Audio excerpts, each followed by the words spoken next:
नमस्कार दोस्तों, आप सभी का स्वागत है टूडू गैस में। हम हिस्ट्री देख रहे थे। जो हिस्ट्री में चल रहा था मौर्य उत्तरकाल। मौर्य उत्तरकाल मैंने आपको पहले बताया था, बहुत सारे वंश हैं, क्योंकि मौर्य साम्राज्य का विभाजन हो चुका था। मौर्य साम्राज्य कमजोर हो चुकी थी, छोटे छोटे पार्टों में टूट चुकी थी। फलस्वरूप भारत के कई स्थानीय शासक स्वतंत्र हो चुके थे, उन्होंने अपने अपने राज्य की स्थापना की थी। इसके साथ साथ में भारत के उत्तर पश्चिम साइड से लगातार विदेशी आक्रमण हो रहे थे, कुषाण, शक, पल्लव के। इसी के संदर्भ में जो छोटे छोटे राजवंश हैं उसको देखना होगा। इसमें सबसे पहले आता है सुंग। क्या बोलेंगे? सुंग एक वंश है, सुंग वंश। ये देखना होगा आपको, सुंग वंश क्या है, इसकी स्थापना किसने की थी। तो अंतिम जो मौर्य शासक था, कौन था? जो मौर्य शासक में अंतिम था, बृहदत्त। अंतिम मौर्य शासक बृहदत्त था। इसकी हत्या कर दी पुष्यमित्र शुंग ने। पुष्यमित्र शुंग, यहाँ से देखिए, पुष्यमित्र शुंग जो था बृहदत्त का सेनापति था। और बृहदत्त की हत्या पुष्यमित्र शुंग ने कर दी और शुंग वंश की स्थापना की। इसने मगध की गद्दी पे अधिकार कर लिया, मगध की गद्दी पे आसीन हुआ। पुष्यमित्र शुंग ने बृहदत्त की हत्या क्यों की? क्योंकि बृहदत्त जो था, यूनानी अटैक से अपनी प्रजा को बचाने में सक्षम नहीं था। जो यूनानी आक्रमण हुए थे, इस यूनानी आक्रमण से अपनी प्रजा को बचाने में अयोग्य था, असक्षम था। इसके कारण से पुष्यमित्र शुंग को अंदर से रोष था और उसने बृहदत्त की हत्या करके मगध साम्राज्य पे कब्जा कर लिया, गद्दी पे बैठा और एक नए वंश की स्थापना की। उसका नाम था शुंग। जो पुष्यमित्र शुंग था, इसका एक मित्र था, बोलेंगे फ्रेंड, जो इसके परम मित्र थे, वो थे पातंजलि। पातंजलि ये मध्य प्रदेश के थे, न कि बिहार के। पुष्यमित्र जो से शुंग थे, उनके मित्र थे पातंजलि। पातंजलि ने किताब लिखी है महाभाष्य।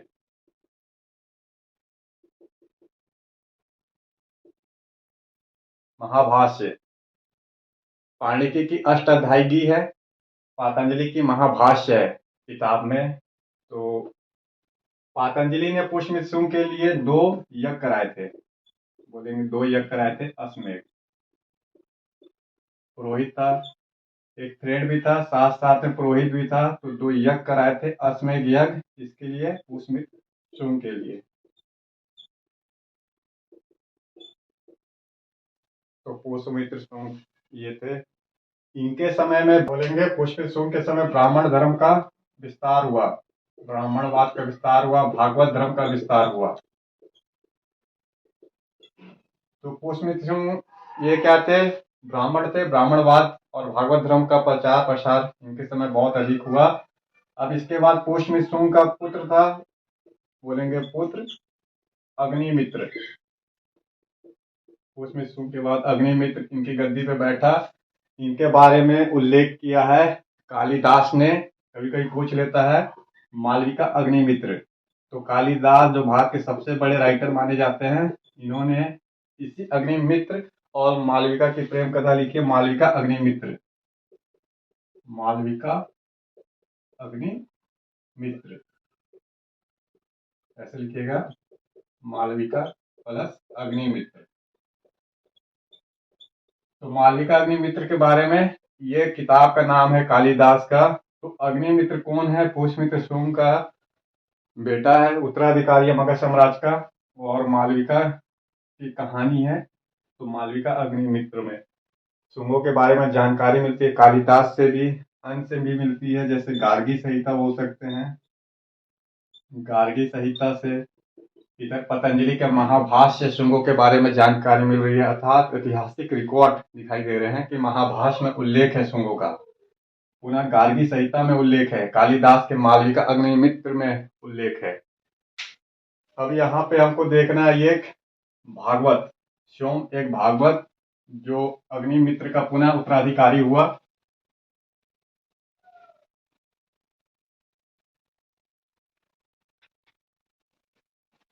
भागवत ये उत्तराधिकारी हुआ अग्निमित्र का। भागवत के यूनानियों के साथ मजबूत संबंध थे। जो यूनानी थे इनके साथ में भागवत का एक मजबूत संबंध था। रिजल्ट ये हुआ था, भागवत एक राजा है, साथ साथ में भागवत धर्म का विस्तार भी यूनान में खूब हो रहा था। उत्तर पश्चिम भारत में जो यूनानी थे वो भागवत धर्म से प्रभावित हो रहे थे, खुद भागवत से ही प्रभावित हो रहे थे, संबंध अच्छा बन रहा था। एक एग्जाम्पल है हेलियोडोरस का। हेलियोडोरस, ये जो हेलियोडोरस था भागवत के समय राजदूत था यूनान का।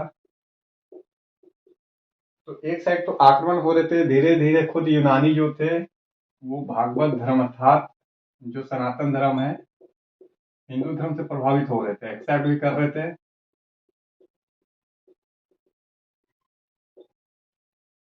तो क्या बोल रहे हैं आपको, जो यूनानी थे वो शुंगों के मित्र भी थे, फ्रेंड भी थे। जो भागवत था इसके समय एक हेलियोडोरस नामक एक राजदूत रहता था। ये हेलियोडोरस ने क्या किया था, भागवत धर्म एक्सेप्ट किया था, भागवत धर्म एक्सेप्ट किया था।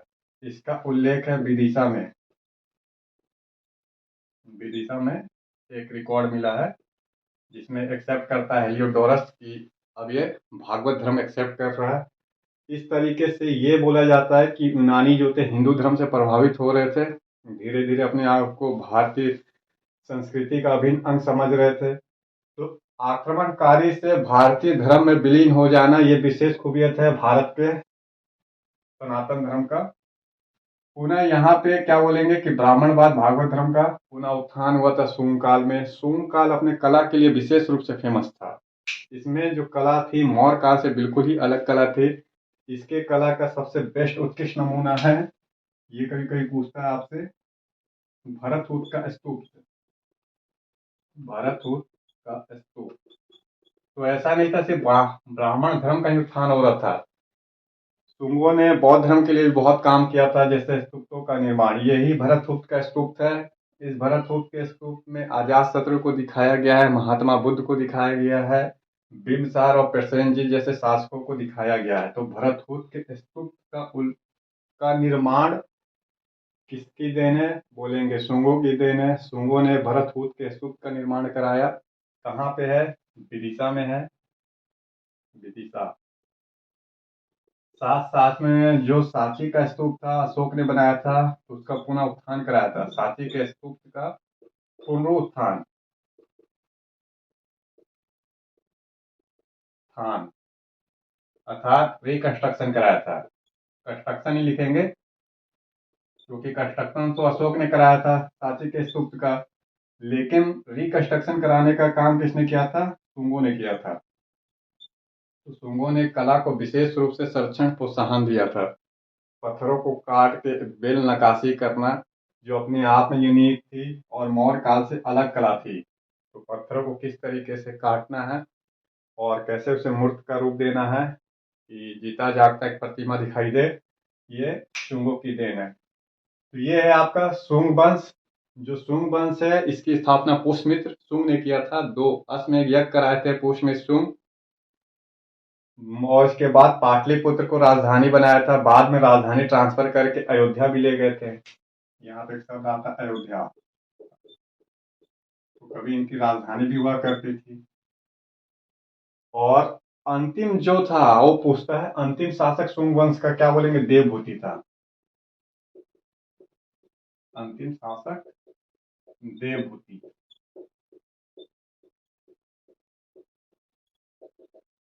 देखिए जो मौर्य शासक अंतिम था वह था बृहदत्त, उसकी हत्या किसने की, उसमें शुंग ने की और शुंग वंश की स्थापना की। और अंतिम जो शुंग शासक था वो था देवभूति। इस देवभूति की हत्या किसने कर दी, तो इसके एक मंत्री ने कर दी, वासुदेव। वासुदेव, वासुदेव ने इसकी हत्या कर दी। अब वासुदेव ने एक नए वंश की स्थापना की, उस वंश का नाम था कर्ण वंश। तो ये लाइन से सीक्वेंस से पूछता है कभी कभी, तो एक बार इसको डायग्राम से ही आप समझ लीजिए।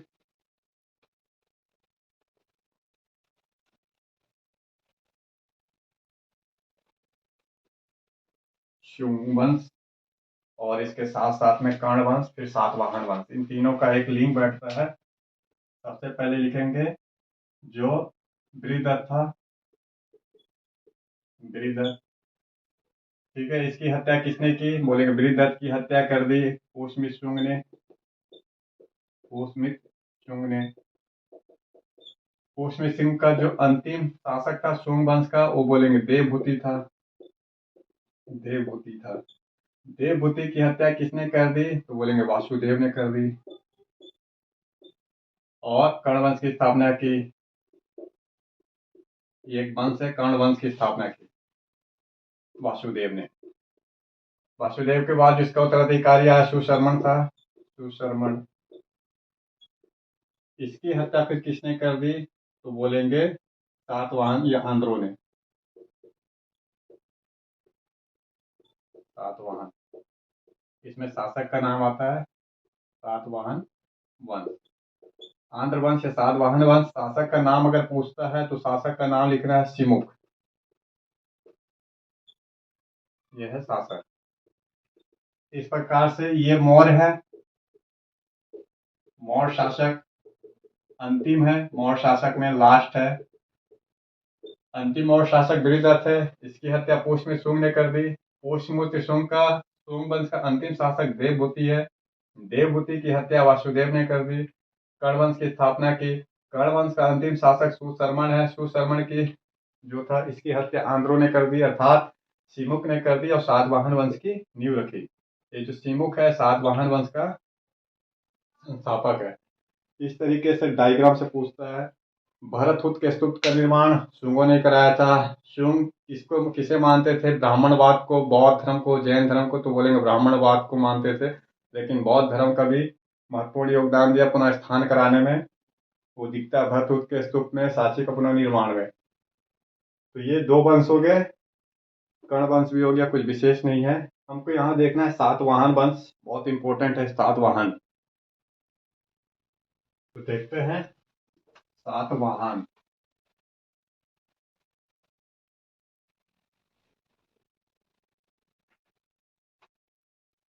अगर आपसे पूछेगा एक अयोध्या अभिलेख, नोट कर लीजिएगा, अयोध्या अभिलेख किसका बोलेंगे? शुंगों का है, पुष्यमित्र शुंग का है। सॉरी, सातवाहन। ये देखिए सातवाहन वन है कहाँ पे? एग्जैक्ट लोकेशन ये आपका आंध्र प्रदेश, महाराष्ट्र जो दिखाई दे रहा है, महाराष्ट्र। ये है तेलंगाना करंट में। और इस साइड में आंध्र प्रदेश ये पूरा। तो यहाँ पे है आपके सातवाहन। इन सब इलाके में सातवाहन दिखाई देता है। इवन इससे बढ़ के थोड़ा सा मालवा में चले जाएंगे, मध्य प्रदेश वाले इलाके में सातवाहन वंश है। अर्थात दक्कन में एक वंश उभरा। क्या बोलेंगे? दक्कन में एक वंश था सातवाहन वंश। ये जस्ट समकालीन थे अशोकों के और उत्तराधिकारी भी थे। जो सिमुक था वो अशोक का उत्तराधिकारी भी था। अर्थात आंध्र जो थे, थोड़ा समझना होगा, ये जस्ट मौर्यों के उत्तराधिकारी थे।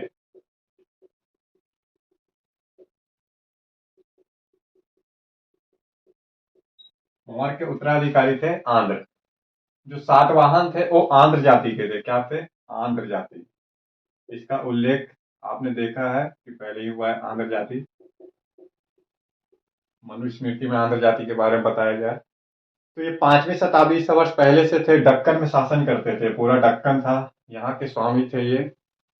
सातवाहन का मतलब क्या है? सती का पुत्र कहीं कहीं उल्लेख होता है, तो कहीं पे सतवाहन अर्थात जो सूर्य है, सूर्य को 7 रथ खींच रहे हैं, सतवाहन। सतवाहन। तो सतवाहन क्या? कि सूर्य के रथ को 7 घोड़े खींच रहे हैं।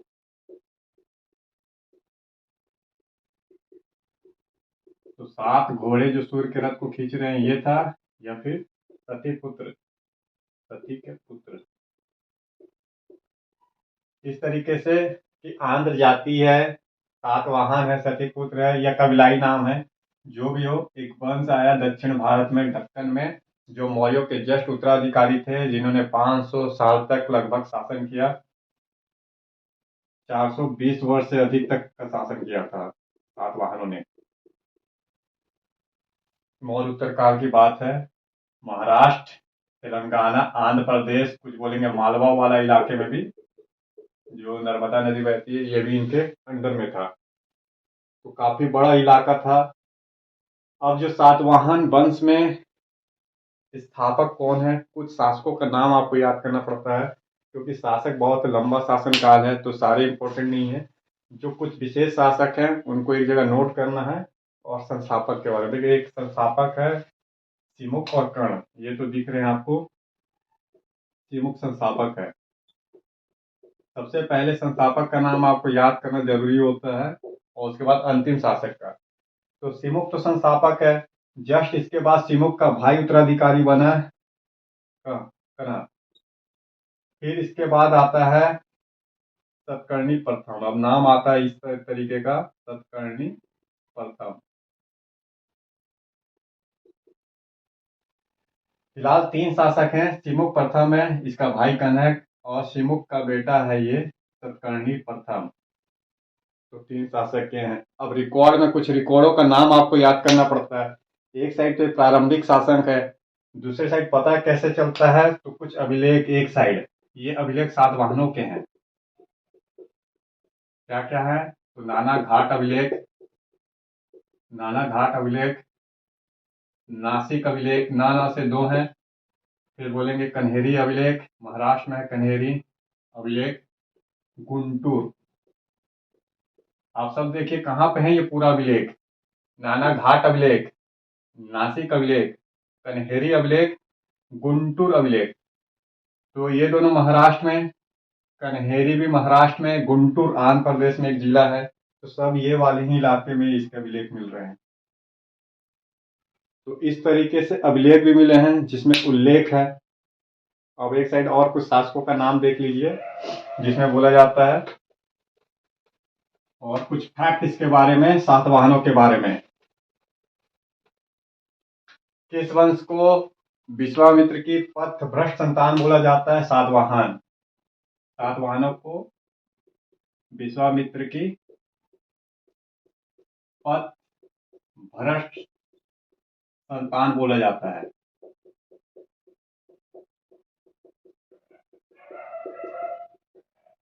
विश्वामित्र को, सॉरी, सातवाहनों को विश्वामित्र की पथभ्रष्ट संतान बोला जाता है।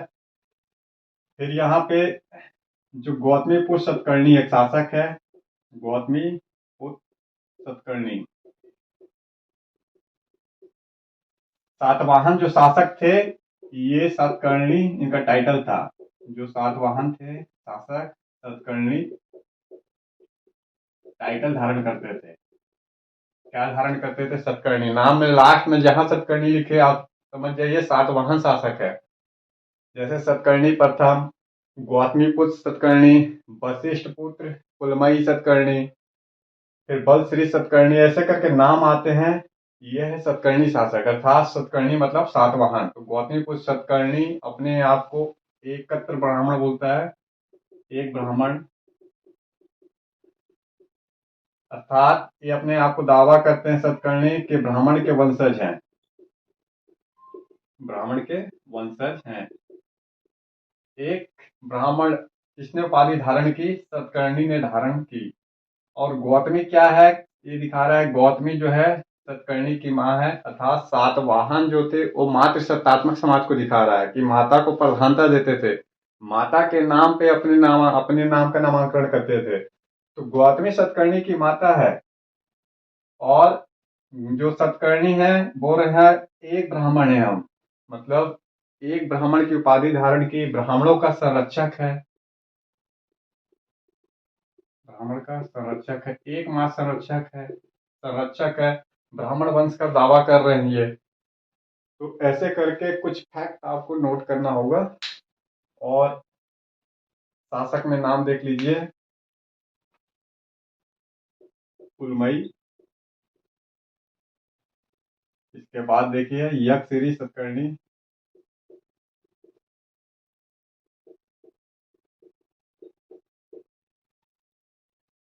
तो यक्षश्री सतकर्णी ये अलग शासक है, ये अलग शासक है। तो फिर से लास्ट में इनके सतकर्णी ही आता है। तो यहाँ पे है सतकर्णी। सतकर्णी अपने शासन प्रशासन के लिए विशेष रूप से जाने जाते थे, इंटरनेशनल ट्रेड के लिए जाने जाते थे। फिलहाल हम उस पर फोकस करेंगे। यहाँ पे कुछ जो फैक्ट है उसको पहले आपको नोट करना पड़ेगा। और अंतिम कौन है सतकर्णी या सातवाहन शासक, अंतिम कौन है? बोलेंगे पुलमई चतुर। अंतिम जो था उसको नाम याद करना होगा आपको, पुलमई चतुर। अलग अलग पुलमई हुए हैं, वशिष्ठ पुलमई हुए हैं, पुलमई प्रथम, पुलमई द्वितीय, पुलमई चतुर्थ। अंतिम पुलमई चतुर्थ था सातवाहन शासक। और क्या बोलेंगे, सातवाहन का सेंटर पॉइंट क्या था? ये तेलंगाना था, यहाँ से शासन करते थे। लेकिन राजधानी कभी कभी पूछ लेता है, राजधानी क्या थी? राजधानी भी बदलती रही है इनकी। पहले प्रतिष्ठान राजधानी थी। प्रतिष्ठान अर्थात महाराष्ट्र में है, महाराष्ट्र औरंगाबाद इसकी राजधानी हुआ करती थी।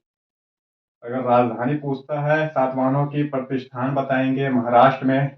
बाद में राजधानी बदला और तेलंगाना इनका सेंटर पॉइंट बन गया, तेलंगाना से शासन करते थे। तो सातवाहनों का उल्लेख ऑलमोस्ट सभी जगह मिलेंगे आपको। सातवाहन शासक सतकर्णी टाइटल धारण करते हैं, दक्कन के स्वामी थे, दक्षिण पथपति के नाम से जाने जाते हैं। जैसे सतकर्णी प्रथम बोलता है मैं दक्षिण का स्वामी था। सातवाहन बोलते हैं एकत्र ब्राह्मण, एकमय ब्राह्मण, ब्राह्मणों का एकमात्र संरक्षक। इस तरीके से ये धारण कर रहे हैं उपाधि। इन्होंने बौद्धों को अपार दान दिया, ब्राह्मणों को अपार दान दिया और उसका संरक्षक प्राप्त किया।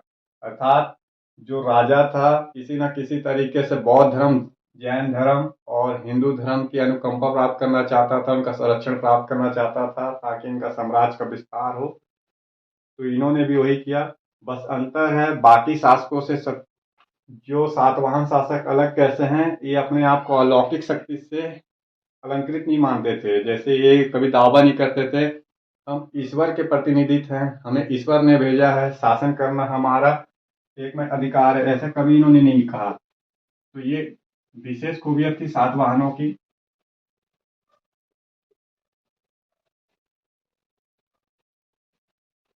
तो देखना है सातवाहनों का शासन प्रशासन, बाद में डिटेल से जाएंगे। बस फैक्ट पहले आप अलग से सातवाहन वंश, शुंग वंश, कर्ण वंश बना लीजिएगा, उसके बाद आप बाद में शासन प्रशासन समझिएगा। यहाँ पे बेसिक थोड़ा सा फैक्ट है सातवाहनों के बारे में। देखिए शासन प्रशासन में शब्द आते हैं, यही पूछता है। इनके प्रशासन में जो अधिकारी थे, प्रशासन में जो अधिकारी थे बोलेंगे महारथी महाभोज। क्या था? महारथी महाभोज। पहले तो ये दो उच्च अधिकारी थे जो प्रशासन में टॉप लेवल के अधिकारी होते थे राजा के बाद, महारथी महाभोज। इसके बाद और शब्द आया महातलवार, महातलवार, महासेनापति। ये महाशब्द मैं आपको बता रहा हूं, जहां लगेगा समझिएगा महाशब्द। यह शब्द किसके लिए प्रयोग हो रहा है? सातवाहनों के लिए। तो सातवाहन, सातवाहनों के लिए प्रयोग हो रहा है महाशब्द। महारथी, महातलवार, महासेनापति जैसे शब्द का उल्लेख प्रशासन में मिलता है। अब यहाँ पे बंदरगाह का पूछ लेता है। बंदरगाह, क्योंकि सातवाहन के समय पूरा काल ट्रेड का काल था, ट्रेड एज भी कहलाता है। कुषाणों के साथ, शकों के साथ, यूनान के साथ, रोम के साथ, दक्षिण भारत और आसियान कंट्री के साथ खूब व्यापार हो रहे थे सातवाहनों का। सातवाहनों का लोकेशन क्या है? कोस्टल वाला इलाका है, पूर्वी तट पश्चिम तट, तो काफी सारे बंदरगाह थे। अब बंदरगाह में पश्चिम के बंदरगाह, वो पूर्व के बंदरगाह करेंगे आप, पूर्व के बंदरगाह। तो पश्चिम में ये वाला कोस्ट है, जो पश्चिम, यहाँ पे बंदरगाह है कल्याण, बरगाजा, बरगाजा, ये बंदरगाह है। पूर्वी तट में पता है ताम्रलिपि है, ताम्रलिपि बंदरगाह है, यहाँ पे है। इसके बाद मोटूपल्ली, ये बहुत महत्वपूर्ण बंदरगाह था इनका, मोटूपल्ली है, आंध्र प्रदेश में मोटूपल्ली। तो ये बंदरगाह है। कभी कभी पूछ लेता है सातवाहनों का सबसे प्रमुख बंदरगाह कौन सा था? सातवाहनों का सबसे प्रमुख बंदरगाह मोटूपल्ली था। तो बंदरगाह में एटलीस्ट कम से कम दो याद रखिए, कल्याण, बरगाछ, ताम्रलिपि, मोटूपल्ली। इसके बाद इनकी कला, कला में कुछ नाम आपको याद करने पड़ेंगे। कला क्या था? अमरावती का अमरावती कला और स्तूप किसने निर्माण कराया? अमरावती स्तूप का निर्माण दक्षिण में है, आंध्र प्रदेश में अमरावती। तो स्तूप की देन है सातवाहनों की। पुनः कार्ले में चैत और बिहार है, कार्ले में चैत और बिहार पूजा स्थल होता है बौद्ध धर्म का। और जो इनकी पाठशाला है वो है बिहार अध्ययन केंद्र है। तो कार्ले महाराष्ट्र में है। क्या बोलेंगे? कार्ले महाराष्ट्र में है। तो कार्ले में जो चैत और बिहारों का निर्माण कराया है सातवाहनों ने कराया है। इसके बाद नासिक में भी ठीक इसी तरीके से इन्होंने चैत और बिहारों का निर्माण कराया है। तो नासिक में चैत बिहार, अमरावती स्तूप का निर्माण, ये सब किसकी देन है? सातवाहनों की देन है। सातवाहनों के समय ही अजंता एल्लोरा में गुफा मंदिर निर्माण प्रारंभ हो गया था। अजंता व एल्लोरा जो गुफा विहार है, गुफा विहार अशोक के काल से प्रारंभ हुआ था, दक्कन की ओर गया था। तो दक्कन में जो सातवाहन थे उन्होंने भी प्रारंभ किया अजंता एल्लोरा गुफा विहार। तो आप नोटिस करिए, स्तूप है बौद्ध धर्म से संबंधित, चैत और बिहार भी बौद्ध धर्म से संबंधित है, जो गुहा विहार है वो सभी से संबंधित है अजंता एलोरा। तो बौद्ध धर्म के संरक्षक भी थे ये, बौद्ध धर्म को प्रोत्साहन दिया, जैन धर्म को भी दिया, ब्राह्मण धर्म को भी दिया था, तीनों की अनुकंपा प्राप्त कर रहे थे। तो क्या दिखाई दे रहा है आपको कि कला में ये पूछ सकता है अमरावती स्तूप या अमरावती कला, कला भी अमरावती। तो निर्माण किसने कराया था? बोलेंगे सातवाहनों ने। अमरावती कला में मूर्ति का निर्माण होता था, विशेष प्रकार की मूर्ति बनती थी, ये किसकी देन थी? सातवाहनों की। जो कार्ले है, कार्ले में अलग अलग प्रकार के चैत विहार है, ये भी किसने? सातवाहनों ने। नासिक में भी सातवाहनों ने निर्माण कराया। उधर से अजंता एल्लोरा गुफा मंदिर का निर्माण, गुफा विहार वो किसने कराया है? तो सातवाहनों ने कराया है। सातवाहनों के समय व्यापार का शब्द इस्तेमाल होता है व्यापारियों के लिए, सातवा। सातवा ये क्या था? सातवा बोलेंगे व्यापारी। श्रेष्ठीन शब्द पहले मैंने आपको बता दिया है। श्रेष्ठीन क्या है? जो व्यापारियों का समूह, व्यापारियों का समूह। तो सातवा व्यापारी हैं, जो व्यापार करते थे उनके लिए एक शब्द का प्रयोग होता है। सातवा क्या थे? व्यापारी थे। श्रेष्ठीन क्या है? व्यापारियों का समूह, अर्थात बहुत सारे सातवा को मिला लीजिए, जो व्यापारी ग्रुप बना रहे हैं, अपना संगठन बना रहे हैं, वो है आपका श्रेष्ठीन। अब यहाँ पे विशेष खूबियत है इनकी मुद्रा, सातवाहनों की मुद्रा। मुद्रा ठीक है। सातवाहनों ने चांदी के, तांबे के, प्रोटीन के, शीशे के, कांच के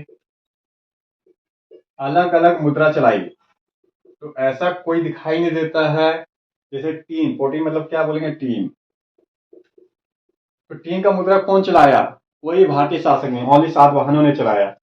चांदी तांबे के तो सभी शासकों ने सिक्के चलाए, ऑलमोस्ट सभी राजा महाराजाओं ने चलाए, लेकिन टीन के सिक्के, लेड के सिक्के, कांच के सिक्के किसने चलाए? तो ये सारे सिक्के किसने चलाए हैं? सातवाहनों ने। सातवाहन अपने मुद्रा कला में विशेष रूप से दक्ष थे। तो मुद्रा शास्त्र में भी अव्वल दर्जे के थे, कला में भी सातवाहन अव्वल दर्जे के थे। इनका 400 साल का शासन प्रशासन जो था बहुत ही इम्पोर्टेंट था। धर्म दर्शन का पुनः उत्थान हुआ, दक्षिण की संस्कृति का विकास हुआ। इसमें हमको और बाद में डिटेल से देखना है, खाली एक फैक्ट पहले सातवाहनों के बारे में तैयार करना है आपको कि जैसे ये सातवां शब्द क्या है? सातवां तो लिखेंगे कि व्यापारी के लिए सातवां का प्रयोग होता था। श्रेष्ठीन शब्द क्या है? व्यापारियों का समूह श्रेष्ठीन कहलाता है। महातलवार, महासेनापति, महाभोज, महारथी जैसे शब्द इस्तेमाल कहाँ हो रहे? अर्थात महा शब्द जहाँ लगेगा सातवाहनों के लिए लगेगा। कुछ बंदरगाह के बारे में याद कर लेंगे। ताम्रलिपि कहाँ पे है? ताम्रलिपि कलकत्ता में है आज के डेट में, करंट में। अर्थात कहाँ पे बोलेंगे? तो पश्चिम बंगाल में। बरगाजा कहाँ पे है? तो कल्याण, ये दोनों पश्चिम में बंदरगाह हैं। ठीक है, हम फिर मिलेंगे नेक्स्ट वीडियो में इतिहास में। बने रहिए टू डू आईएएस के साथ। आज के लिए इतना ही।